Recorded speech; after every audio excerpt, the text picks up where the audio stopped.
Vamos conversar agora com o professor doutor com ele, Luiz Marques. Vamos conversar, ele que é autor de 3 livros absolutamente referenciais para tratar da questão climática, né, do meio ambiente, do clima no planeta Terra e no Brasil e no planeta Terra. O primeiro livro lá de 2015 foi uma referência, foi assim, uau, quando saiu o livro dele, Capitalismo e Colapso Ambiental. Saiu em 2015, depois em 2023 ele lançou um segundo livro, O Decênio Decisivo, Propostas para uma Política Econômica de Sobrevivência, e o terceiro livro, também um livro com propostas, projeto, Ecocídio por uma Agricultura da Vida, esse lançado pela Expressão Popular, a editora do MST. Luiz Marques, abre a sua câmera aqui para a gente começar a conversa, por favor. Abriu, legal. Beleza. Oi, Luiz, bem-vindo. Eu nem tinha visto que estava fechada, Mauro. Bem-vindo, bem-vindo. Tudo bem? Prazer em vê-lo. Faz um pouquinho de tempo que a gente não conversa. Faz um tempo. Faz um tempo. E olha, teve uma demanda muito grande para a tua presença, Luiz, porque é o seguinte, está um clima de pavor em relação ao El Niño que está chegando. Então, né, há conversas, eu li 3 coisas aí dizendo que é o El Niño do fim do mundo, que será o pior El Niño em décadas. Enfim, explica para nós o que está nos esperando, o que nos aguarda com a chegada do El Niño, quando ele chega e quais são as características desse que são eventualmente diferentes dos anteriores. Então, o El Niño, né, talvez para quem não saiba, é um fenômeno natural, né, que ocorre no Pacífico, no Oceano Pacífico, e ele se caracteriza por 3 fases, né? Ou ele está mais quente, e aí é o El Niño, ou ele está neutro, ou ele está mais frio, que aí é o Laninha, né? El Niño e Laninha. O que caracteriza o El Niño é quando, por um certo tempo, 3 meses, a temperatura do Pacífico, no Pacífico centro-ocidental, ele fica 0,5 graus Celsius mais quente, constantemente ao longo desses meses, e aí ele caracteriza, portanto, uma situação de El Niño. Quando o Pacífico tem uma temperatura além de 0,5 graus Celsius mais quente, mas ele chega a 2 graus Celsius mais quente, nós chegamos a um super El Niño. E aí você tem, então, um El Niño, né, que o Mauro chamou de fim do mundo, não é exatamente isso, mas é um super El Niño mesmo, é um super mega El Niño, vamos dizer assim, quando ele ultrapassa 2 graus Celsius, e chega a 3 graus Celsius, etc., aquilo que se pensa que vai ocorrer agora. Quando eles falam esse super El Niño, super mega El Niño, etc., ele seria comparável ao El Niño de 1877, que foi nos últimos 143 anos, portanto. Então, vocês tiveram vários El Niños muito fortes, né? O El Niño de 81, 82, 98... 97, 98. Em geral, ele dura 2 anos, né? Aí 2015, 2016, e aí 2023, 24. Então, se esperava que o El Niño voltasse depois de alguns anos mais, e não apenas depois de 2 anos, né? Tivemos esse El Niño, não foi tão forte o de 23, 24 quanto o de 2015 e 16, mas ainda assim foi suficientemente forte para desencadear incêndios terríveis na Amazônia, e para causar essas inundações catastróficas no Rio Grande do Sul, né? Porque, em geral, o que caracteriza o El Niño no Brasil é uma maior precipitação, mais chuva no sul e mais seca no norte e no nordeste. É isso que caracteriza, do ponto de vista dessa alternância entre secas e inundações, o El Niño, né? Então, o que está acontecendo hoje, Mauro e a turma toda aí, é o fato de que nós estamos já antes do El Niño, portanto, falando em maio, né, o El Niño vai começar a se configurar de uma maneira certa e segura a partir de junho, a partir do mês que vem. E aí ele vai ficar junho, julho, agosto mais forte, setembro, outubro, novembro mais forte, dezembro, janeiro, fevereiro ainda mais forte. Em geral, é no segundo ano que ele chega à sua plenitude, digamos assim, né? É no segundo ano que ele chega ao máximo da sua intensidade.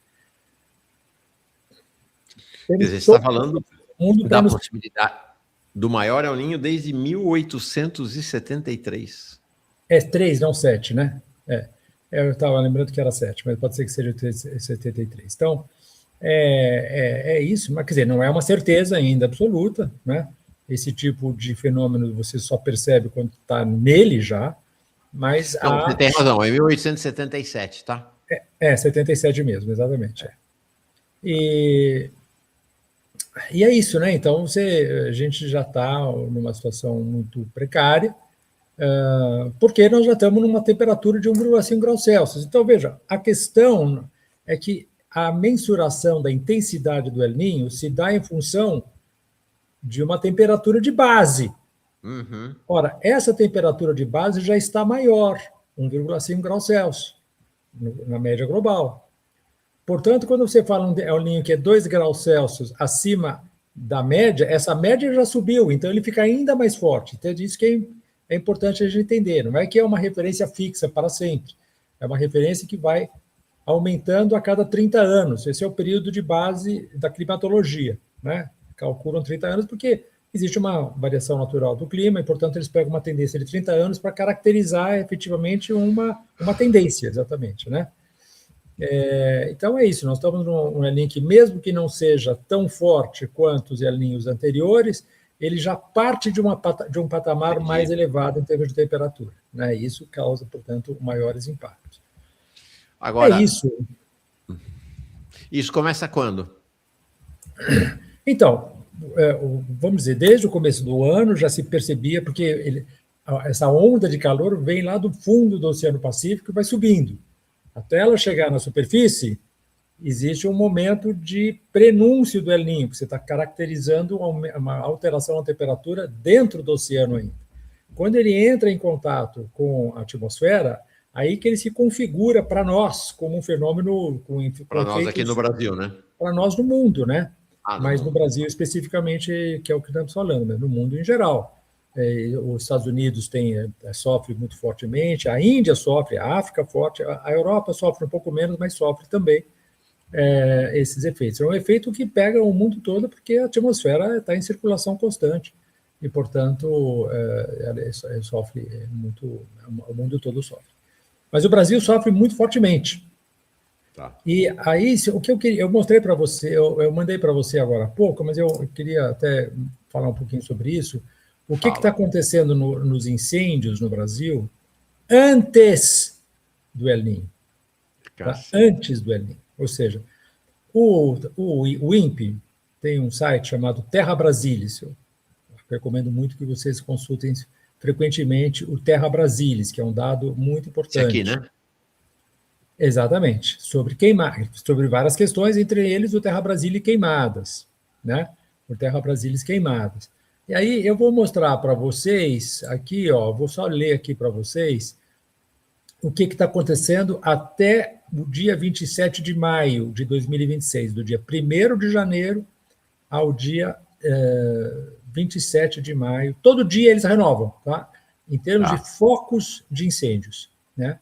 Se vocês pegarem o Pará, por exemplo, Pará, tá, até 27 de maio, não estamos falando de El Niño ainda, mas olha o que vai acontecer quando o El Niño chegar. Tá vendo? Aqui, é essa tabela aqui que eu estou colocando na tela? Deixa eu estar vendo aqui ao lado. Tabela anual comparativa de estados no Brasil, últimos anos, no intervalo de 1 de janeiro até 27 de maio. Exatamente. Aí vocês dão uma olhada... Deixa aqui em últimos 7 anos ou em todos os anos? Não, em relação aos últimos 7 anos, tá vendo? Tá. Últimos 7 anos. Peraí, então os mudei. Os 7 anos, tá lá em cima, tá vendo? Perfeito. 2020 a 2026, tá? Perfeito. 2020, para ter uma relação um pouco mais concreta, né? Pegar todos os anos, vai desde os anos 80. Vamos olhar aqui, você está falando para olhar para o Pará. Para o Pará, olha só. O Pará já está com 1.585 focos de incêndio, tá?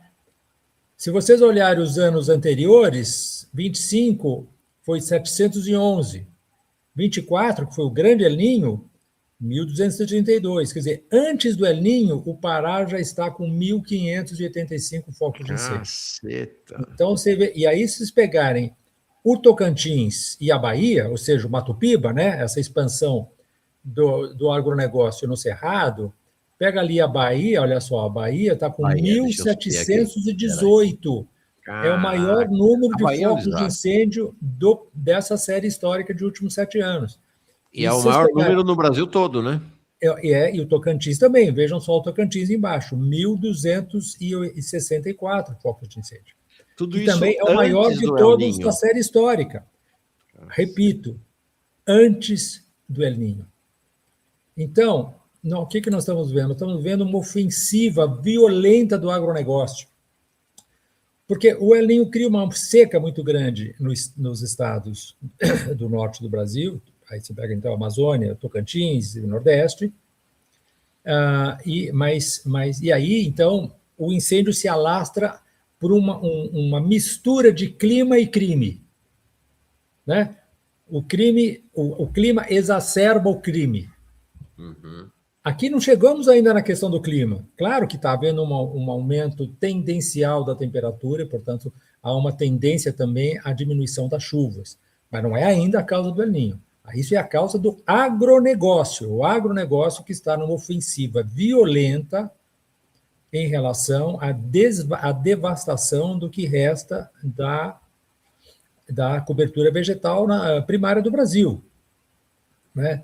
Então, esses dados é que devem nos alertar muito, e por isso que eu estou dizendo que é muito importante, Mauro, que toda a imprensa, e tanto mais essa imprensa comprometida, popular, como a sua, tem que fazer um esforço de comunicação mostrando que o Congresso Nacional tem que mudar, tem que colocar na rua, em 4 de outubro, os deputados da Frente Parlamentar da Agropecuária. São 303 deputados em 513 deputados da Câmara. São 50 senadores e 81 senadores do Senado. Então, essa gente tem que sair do poder, sem prejuízo das eventuais implicações legais. Mas você tem que tirar o poder dessa gente. Porque, sinceramente, não há como nós termos qualquer esperança no futuro do Brasil se esses caras ficarem lá mais 4 anos. Então, pode parecer uma questão muito pontual, mas ela é estratégica. Sim. Ela é estratégica. Ela define o destino do país. E é isso que é importante que nós tenhamos muito fortemente presente e jogar toda a nossa capacidade de comunicação, de explicação, de informação, etc., para mostrar ao eleitor que nós temos uma tarefa crucial neste ano de 2026, que é tirar esses caras do Congresso Nacional. Porque basta ver os últimos 2 anos, o que foi a última legislatura em termos de demolição das políticas ambientais no Brasil. Certo? Estou falando perto da devastação. Agora, essa última lei que isso aqui passou aí, agora eu nem me lembro o número dela, essa última lei simplesmente acaba com a possibilidade de embargo de terras, uma vez constatado por sensoriamento remoto, desmatamento, incêndios, etc, etc. Eles estão acabando com mais de 60 e tantos por cento, agora não me lembro exatamente o número, vamos chegar a quase 70%, da repressão ao desmatamento é graças ao recenseamento remoto por satélites.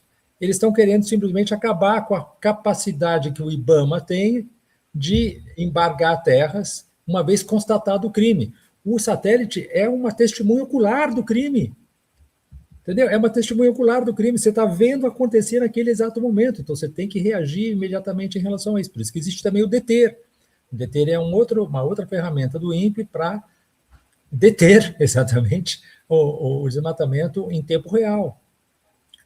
Então, é isso que nós estamos vendo. Quer dizer, eles estão simplesmente passando uma autorização para o desmatamento. Uma autorização para o desmatamento. E é isso que nós temos que... Gente, a gente olha que está escrito aqui atrás, ó, sem Amazônia, sem água. A água na torneira aqui de São Paulo, do Rio de Janeiro. Tá certo? Então, não é um problema que está lá longe, é da Amazônia, não é aqui. É nós que estamos vendo, é todo o Brasil. Não existe país se não houver floresta amazônica. Agora, Luiz, eu vou te falar. Me deu tristeza de ver essa imagem ontem. Me deu tristeza, eu confesso.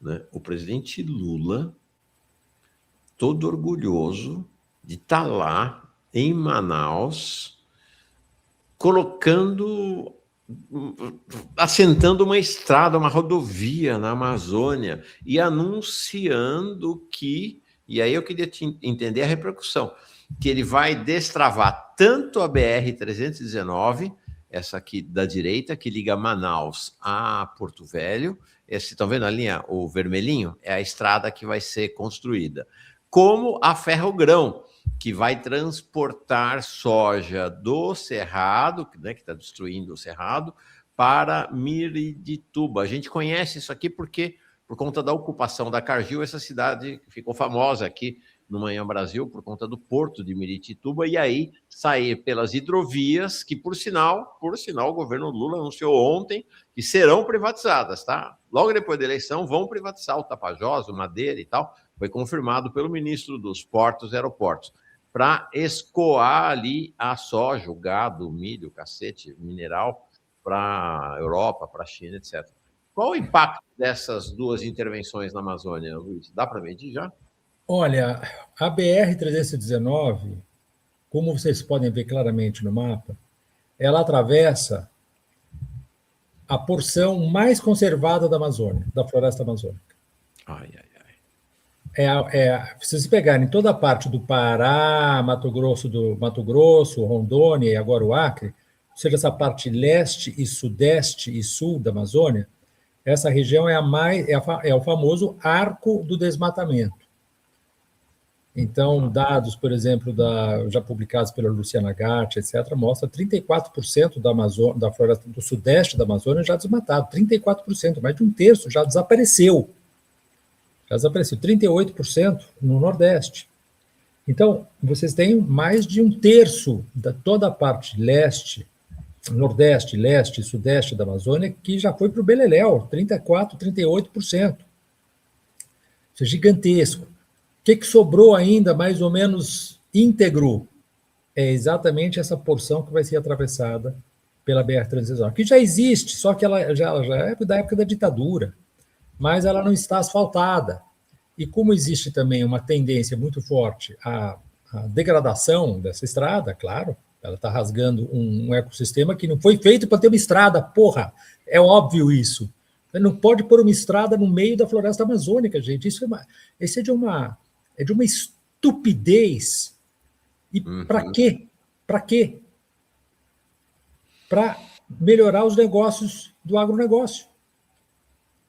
Você não precisa disso, tá certo? Você não é que não precisa, você não pode, mesmo que precisasse, você não pode destruir a floresta amazônica, mesmo que ela fosse útil, essa estrada. Mas existe um limite no mundo. Esse limite não pode ser transgredido. Por quê? Porque a economia depende da ecologia, depende das bases biofísicas que fazem funcionar as sociedades, que permitem que as sociedades funcionem. Nós podemos viver só numa faixa de temperatura muito precisa, nós precisamos de água, nós precisamos de uma relação amena entre chuvas e períodos de seca. A gente não precisa da soja para viver, nós precisamos dessas relações fundamentais que permitem que as sociedades existam, que permitem um mínimo de segurança alimentar, hídrica e sanitária para as sociedades. Então, a gente tem que jogar no lixo o PIB, essa métrica do PIB. Isso aqui é coisa de cabeça de economista. PIB não serve para coisa nenhuma. Eu ia falar uma palavrão, mas não vou falar. Não serve para coisa nenhuma. O que serve para nós é saber qual é o indicador da pegada da sociedade na natureza. É isso que interessa para que nós possamos viver. Não é se desenvolver, não é essa bobagem desse desenvolvimentismo. Nós precisamos viver. Viver supõe isso que eu estou falando para vocês. Supõe que você plante e cresça. Supõe que você abra a torneira e tenha água. Supõe que você possa respirar um ar que não seja tão poluído, como, por exemplo, pelas queimadas. Entendeu? Então, olha, dados da Organização Mundial da Saúde, tá? Antigo já. 9 milhões de mortes prematuras por ano por causa da poluição do ar, da água e, de forma geral, dos solos, etc, etc. Assim não dá, gente. Não dá. Aí o Lula está fazendo uma coisa como essa, Pelo amor de Deus, nós temos que fazer com que o Lula vença as eleições, é claro, não estou dizendo que não, porque senão vem um filhote lá do prisioneiro, do presidiário. Não quero nem falar o nome desse traste. Mas nós temos que cobrar do Lula uma política mais consequente com a sua própria... O Lula não quer fome zero no Brasil? Ótimo, também quero. Só que para ter fome zero no Brasil precisa ter agricultura. E para ter agricultura precisa conservar a Amazônia. Porra, mas qualquer imbecil pode entender isso, pô. Entende? Então, não dá para a gente entender como é possível que um governo que se diz racional, que se diz atento à ciência, que tenha esse nível de contradição. Sim. Aqui, Luiz, você tem um corte, uma ferida aberta na Amazônia, mais indo ali para o oeste, né? No estado do Amazonas, e outro corte que é esse da Ferrogrão, mais no leste, na porção centro-leste, vamos dizer assim, da Amazônia, que é o da Ferrogrão, então que vai... Né, a Ferrogrão é um negócio impressionante, porque ela é a ferrovia da destruição do Cerrado e da Amazônia, né? Por onde escoa todo o processo destrutivo do agronegócio. Olha, o segundo bioma maior do Brasil é o Cerrado, certo? O Cerrado tem um pouquinho mais de 2 milhões de quilômetros quadrados. Um pouquinho mais da metade, 51% de todo o Cerrado já foi destruído por corte raso. Existia vegetação nativa lá, agora existe pastagem e soja. É isso que aconteceu com o Cerrado. Nós todos sabemos, a gente está cansado de saber, que o Cerrado é chamado o berço das águas.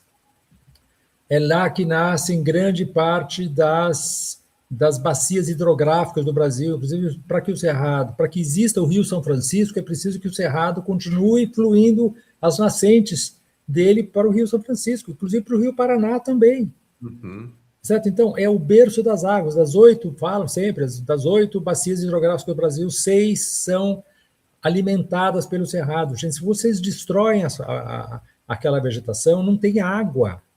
Não é sem Amazônia, sem água só, não. É sem Cerrado, sem água também. Tá certo? Então, será que a gente não é capaz de se comportar segundo aquilo que a gente sabe? É essa que é a questão. A gente vai se comportar em contradição com aquilo que a gente sabe? É isso que... esse o destino do famoso Homo sapiens, né, que diz que sabe alguma coisa. Bom, se ele sabe alguma coisa, então se comporte em consequência do que sabe. Tá certo? E é isso que a gente tem que levar para a política, Mauro. Levar para a cabeça das pessoas, para fazer as pessoas entenderem que, quando elas votam, isso tem uma consequência terrível para elas. Sim, sim. Agora, tem um outro aspecto também, né, nessa operação, nessas duas operações ali. Na verdade, são 3, né? Porque não dá para pensar a Ferrogrão, aqui à esquerda, sem pensar na privatização dos rios, né? Nas hidrovias lá, que o governo tinha recuado, mas já disse que vai voltar, né? Então, essas duas operações equivalem a declarações de guerra aos povos indígenas, né? Tem isso completamente. também, né? Ontem eu estive numa reunião onde estava a Auricélia, exatamente, que foi a liderança ali do Baixo Tapajós, que conseguiu conter essa loucura da destruição dos rios, da transformação, da redução dos rios em canais de escoamento da soja. O rio é um organismo vivo, gente. Isso teria que fazer... Sabe o que isso suporia? Suporia fazer escavações no rio para fazer com que embarcações de mais profundo calado possam passar. É destruição de um ecossistema vital. A gente acha que a economia é mais importante que isso. Ela não é mais importante. Mais importante é o solo em que você pisa, é o ar que você respira, é a água que você precisa beber para não morrer. E nós estamos destruindo essas bases. Então, os indígenas hoje, Mauro, são a vanguarda da luta política no Brasil. É isso que a gente vê claramente, tá certo? Que nós estamos hoje vivendo um mundo em que aqueles grupos que não participaram desse processo de colapso ambiental estão mostrando para a gente qual é a alternativa. Não é só os indígenas, é também os quilombolas, são também os agricultores do MST, e assim por diante. Não sei se você está aí, Mauro. Acho que o Mauro caiu, gente. Talvez eu mesmo tenha caído. Não, voltei. Tô aqui. Ah, tá. Voltei. Agora, deixa eu colocar uma questão agora da URB, né? De sair da Amazônia para a URB, que a Cecília Manso traz aqui. Professor, pode dizer algo sobre prefeitos de várias cidades avançando sobre áreas verdes urbanas? Parque da Pedra da Cebola em Vitória, por exemplo. A população se queixa, mas não adianta. O mesmo que acontece na Amazônia acontece nas cidades, né? Claro, o agronegócio no campo e a especulação imobiliária na cidade. São os dois cavaleiros do apocalipse. Tá certo? Não precisa de 4, não, para a gente acabar. Basta 2. Um é o agronegócio e outro é a especulação imobiliária. A mesma coisa está acontecendo em São Paulo, Cecília. Os parques, os pouquíssimos parques que existem em São Paulo, estão sendo privatizados. Estão pegando um parque, talvez seja o mais antigo, que é o Parque da Água Branca, que foi tombado já, da época do Fernando Costa, que era o interventor de São Paulo na época do Vargas, do primeiro Vargas, do antigo Pacas, certo? Esse parque está sendo privatizado. Então, destruindo partes do parque para criar um centro de gastronomia. A gente, se quiser comer alguma coisa, vai no restaurante, cara, vai na lanchonete, você não precisa ir no parque para fazer isso. A mesma coisa acontecendo no Parque Vila Lobos. O Parque Vila Lobos está sendo privatizado, apropriado. E outros que tais, e vários outros que está acontecendo isso. Então, o agronegócio destrói a floresta, a especulação imobiliária destrói os parques. E é fundamental os parques. Os parques são fundamentais por uma razão muito simples. As cidades são ilhas de calor urbano. O nome é esse, ilhas de calor urbano. Por quê? Porque tem muita concentração de cimento. O cimento fortemente rebate o calor, não deixa o calor se dissipar durante a noite. Então, você tem uma temperatura que é de 3 a 10 graus maior num centro metropolitano muito denso de cimento, de asfalto, em relação à temperatura circundante no campo. 3 a 10 graus é a diferença entre você viver e morrer. Tá certo? E isso aí é a especulação imobiliária. O caso do prefeito Nunes aqui em São Paulo deve ser exatamente aquele que está acontecendo com você aí em Vitória. Chocante. Aqui o Wagner diz assim, sobre o nosso tema.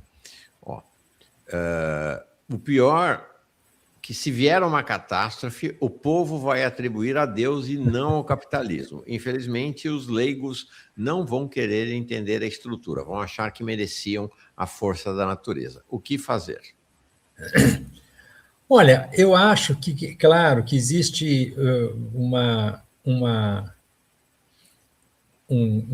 campanha, né, sobretudo certos setores dos evangélicos, de vamos dizer, fanatizar a questão religiosa, de ser ultraconservativo. Você vê aí os caras que estavam no governo do Bolsonaro, que são evangélicos de carteirinha e são essas coisas todas, Malafaia, companhia bela. Existem outros aspectos também, no caso, por exemplo, agora alguns setores da Igreja Católica que estão até muito... Houve agora a encíclica do Papa aí, Leão XIV, contra a inteligência artificial. Então, a relação que a gente tem com a religião é uma relação que tem que ser também mais nuançada, digamos assim, entendeu? É claro que a religião, como você está dizendo, Marx dizia o ópio do povo, não? Mas ela também pode ter uma relação importante na medida em que a gente pode ter uma afinidade. Eu não sou religioso, não estou defendendo a religião, não tenho nenhuma religião, eu sou, diz aí, agnóstico, né? Mas eu acho que a religião tem uma coisa que é importante, que é a ideia de ressacralização da natureza, de que tem alguma coisa que você não pode estar baseado simplesmente em leis. Você tem que ter aquela ideia de que aquilo é sagrado. Não é sagrado religiosamente, sagrado porque está separado da mercadoria. Né? Sagrado. Laudato Si, aquela encíclica do Papa Francisco, exatamente. é um dos documentos mais avançados sobre meio ambiente. Mais avançados, né? Eles falam de ecologia integral, tá certo? Então, né, mesmo os ecologistas laicos aí não chegaram nessa questão. Eles ficam falando em ecologia, economia sustentável e outras balelas desse tipo.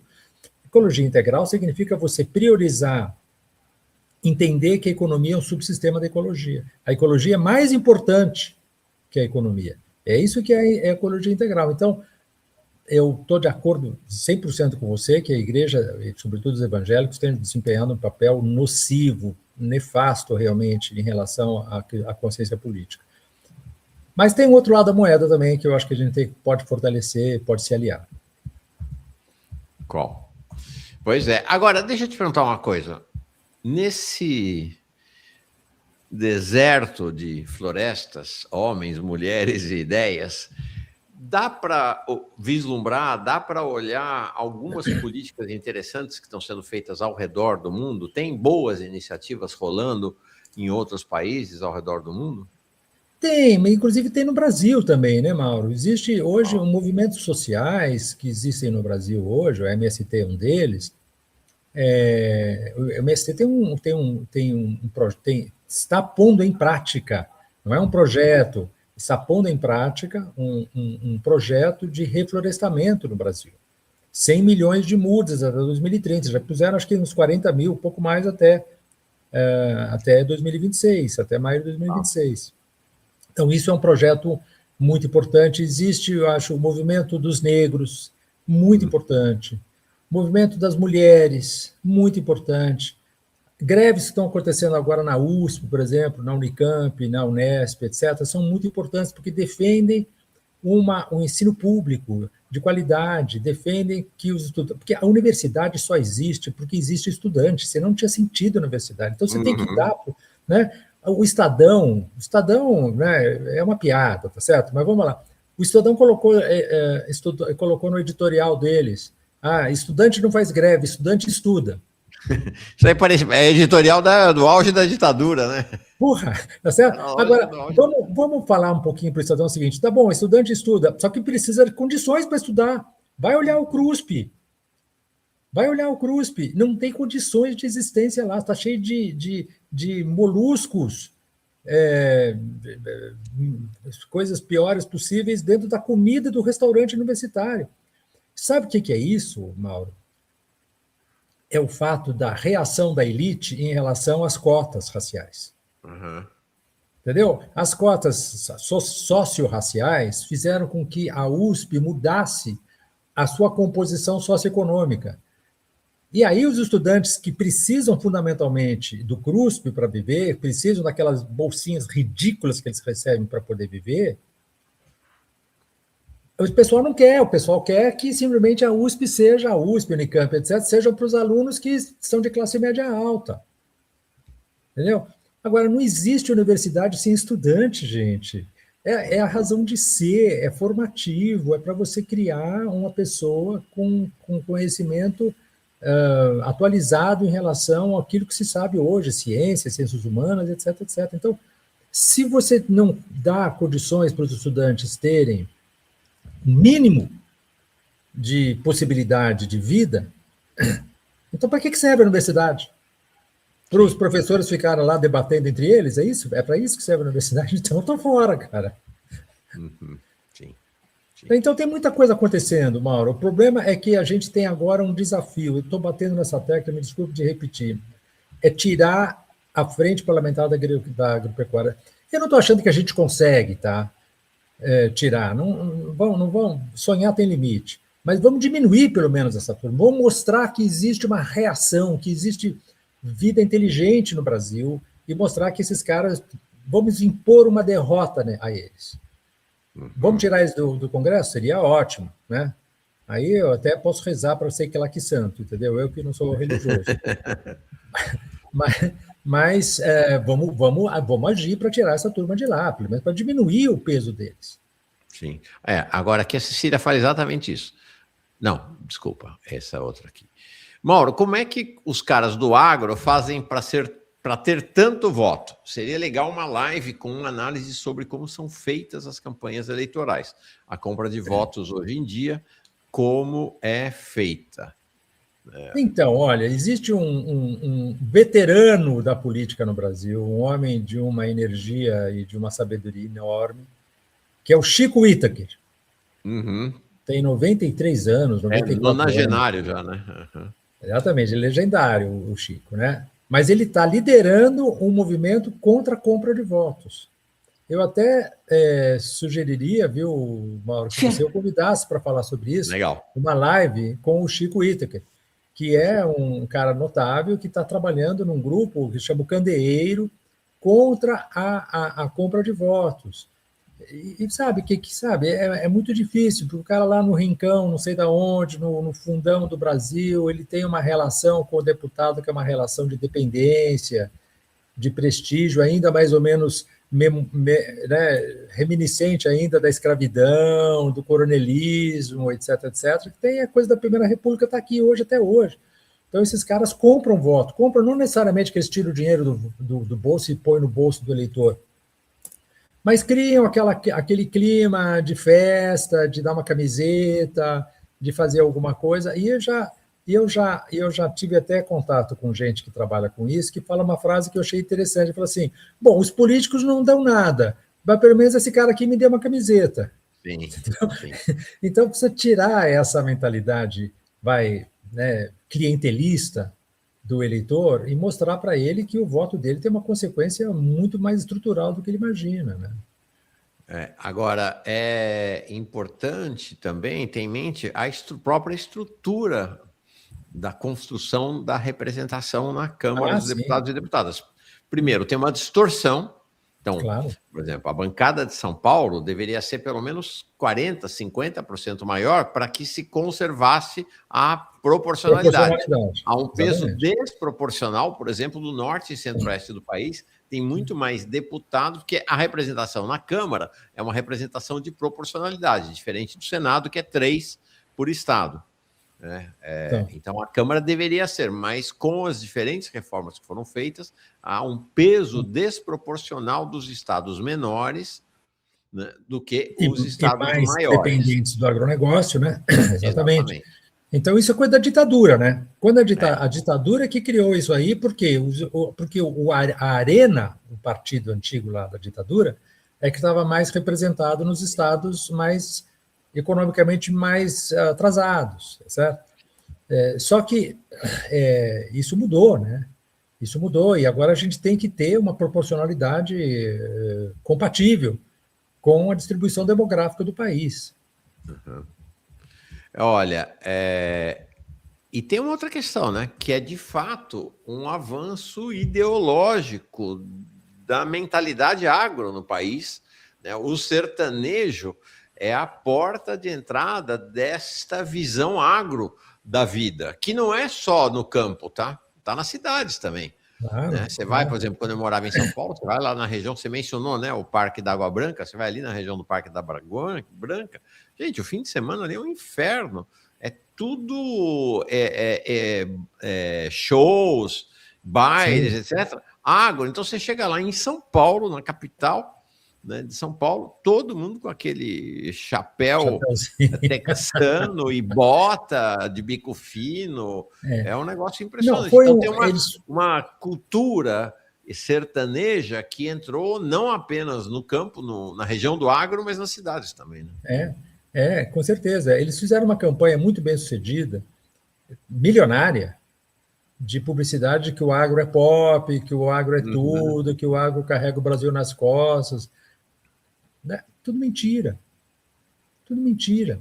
Mas põe milhões e milhões de reais, chama aí uns profissionais bons em publicidade, e eles fazem a cabeça das pessoas. Né? Eles fazem a cabeça das pessoas. Agora, a gente tem que denunciar, né? A gente tem que resistir a isso, tem que mudar, mostrar os fatos. E os fatos é o seguinte: o agronegócio é o inimigo número 1 da sociedade brasileira. Tem muitos candidatos, mas o agronegócio é o primeiro lugar. Tem a Sim. mineração, tem a especulação imobiliária, o que não falta é candidato para ser o inimigo número 1. Mas o agronegócio vence todos os concursos. Agora, deixa eu voltar nesse tema global e internacional, porque você falou dessas iniciativas, inclusive aqui do Brasil, da sociedade, né? Na esfera da sociedade.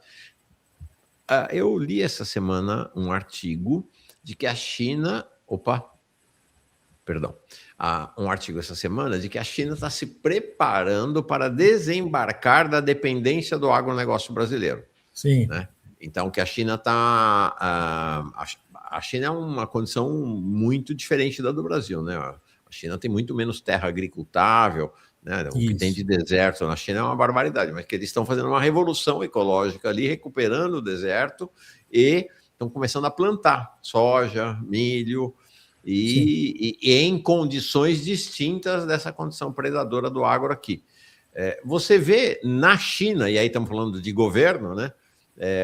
De fato, um movimento ecológico, um movimento em direção a uma sociedade ecológica, ou não dá para... Eu acho que sim, eu acho que existe claramente isso, porque inclusive a China, o preço que ela pagou por esse enorme crescimento econômico é brutal, em termos de poluição atmosférica, poluição das águas, etc., etc. Hoje ela está trabalhando para diminuir esses impactos.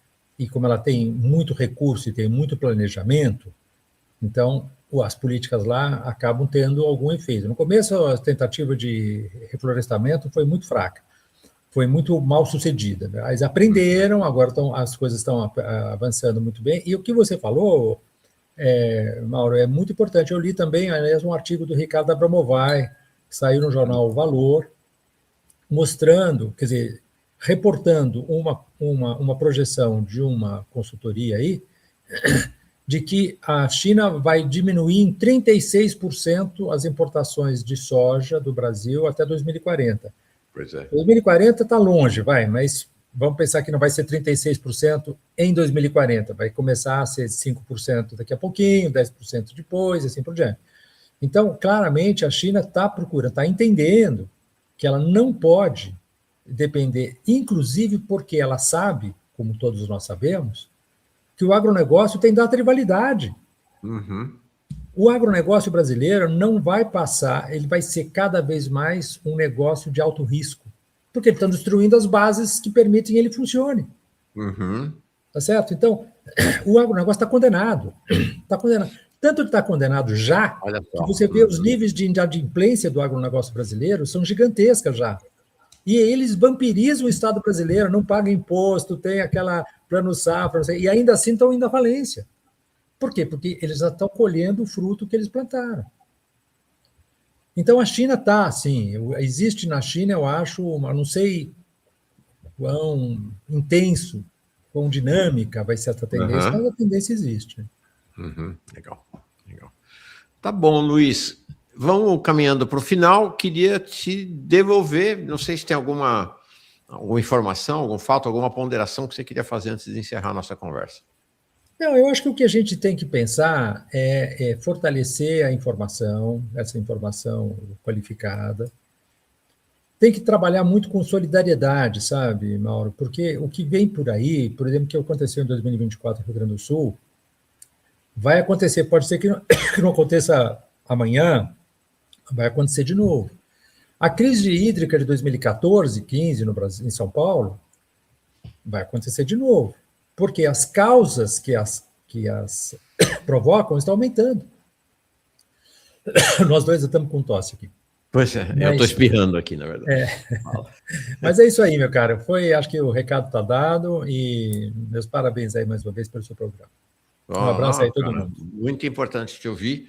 E saio dessa nossa conversa efetivamente nesse ambiente, saímos, acho que todos, nesse ambiente de preocupação com aquilo que nos espera em geral, em relação ao tema da ecologia, né, e em relação a algumas iniciativas deste atual governo, do governo Lula, né, a gente acabou de ver ali com a Ferrogrão e a BR-319, mas também, e por outro lado, né, com um cenário de Se isto é Lula, imagino que pode vir. Se isso é Lula 3, ou. Porque quando ele está falando dessas operações lá, da Ferrogrão e da BR-319, ele está falando para 2027, não é para 2026, 2027, 2028. Então, ele já está indicando o caminho de Lula 4. Agora, se isso é Lula 4, imagino que seria Flávio 1, né? Aí a devastação completa. Eles vão passar uma camada de asfalto em toda a floresta amazônica, né? Por um lado. Então, tem essa preocupação mais geral. Agora, a preocupação concreta com a chegada desse El Niño, realmente o que está se conversando por aí, o que está se publicando, as preocupações são plenamente justificadas pelo que você disse para nós hoje aqui. Obrigado pelas advertências. Um grande abraço, meu caro, e até a próxima aí. Até a próxima. Obrigado.